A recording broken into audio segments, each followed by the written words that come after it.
ഉണ്ടായിട്ടുണ്ട്. ശിവപദം ഈശ്വരമംഗളവാജിയാണ്.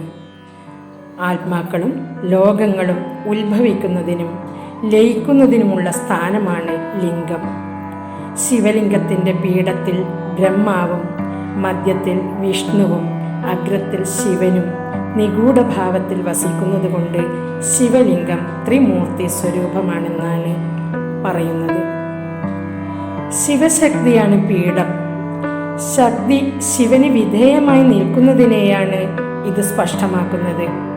പ്രകൃതിയാകുന്ന കാരണത്തിൽ പുരുഷനാകുന്ന ചൈതന്യം ചേർന്ന് മേളിക്കുന്ന കൽപ്പനയാണ് ശിവലിംഗ രൂപമെന്ന് ആചാര്യന്മാർ പറയുന്നു.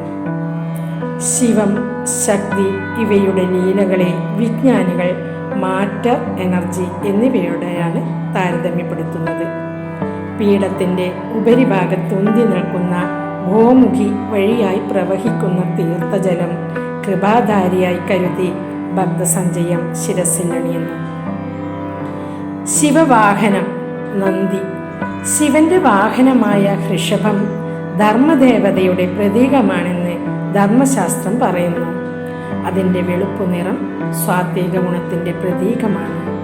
ഈശ്വര സാക്ഷാത്കാരത്തിന് വഴിതെളിക്കുന്ന ശമം, ദമം, സന്തോഷം, സാധുസംഗം ഈ 4 ഗുണങ്ങളെയാണ് 4 കാലുകൾ ഉദ്യോതിപ്പിക്കുന്നത്.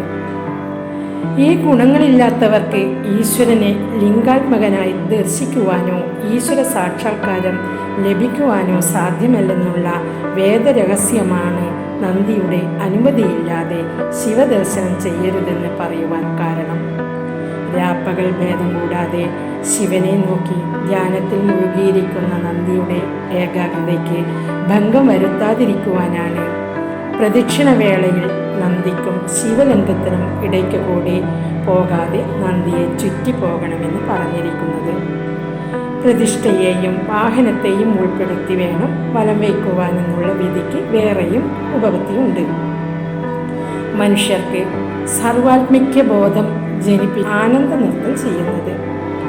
ദുഃഖവിമുക്തനായി ആനന്ദം പ്രാപിക്കുന്നതിന് നിത്യാനന്ദ സ്വരൂപനായ നടരാജനെ ആരാധിക്കണമെന്ന് ഇത് സൂചിപ്പിക്കുന്നു.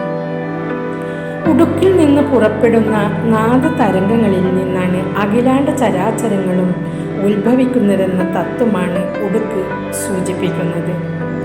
ലോകം നാദത്തിൽ നിന്ന് ഉദിച്ച് നാദത്തിൽ തന്നെ നിഗൂഢമായി നിൽക്കുന്നു എന്ന വേദഘോഷത്തിൻ്റെ സാരവും ഇതുതന്നെയാണ്. അഭയഹസ്തം ഈശ്വരൻ്റെ സ്തുതികൃത്യത്തെ അഥവാ ലോക സംരക്ഷണത്തെ ഓർമ്മപ്പെടുത്തുന്നതോടൊപ്പം അഭയം പ്രാപിക്കുന്നവരെ രക്ഷിക്കും എന്നും പ്രഖ്യാപിക്കുന്നതാണ്. ഇടതുകൈയിലെ അഗ്നി സമസ്ത ലോകങ്ങളെയും അന്ത്യകാലത്ത് സംഹരിക്കുന്ന സ്ഥിതിയെ ഉത്ബോധിപ്പിക്കുന്നു.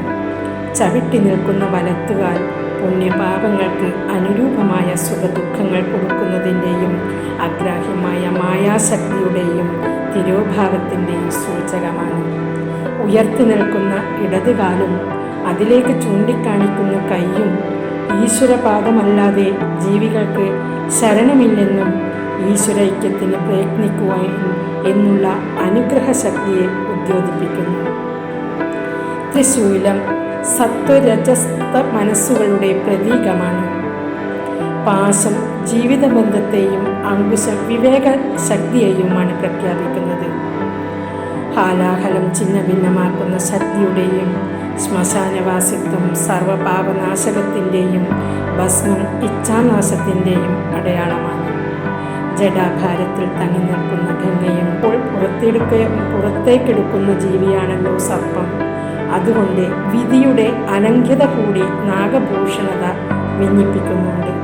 പ്രദോഷവും തിരുവാതിരയും ശിവരാത്രിയും ശിവന് പ്രധാനമാണ്. ശിവനെ ഉപാസിക്കാനുള്ള മൂലമന്ത്രം ഓം നമഃ ശിവായ മാത്രമാണ്. ഓരോ മന്ത്രം ചൊല്ലിക്കഴിയുമ്പോഴും മൂലമന്ത്രം ഉരുവിടേണ്ടതാണ്.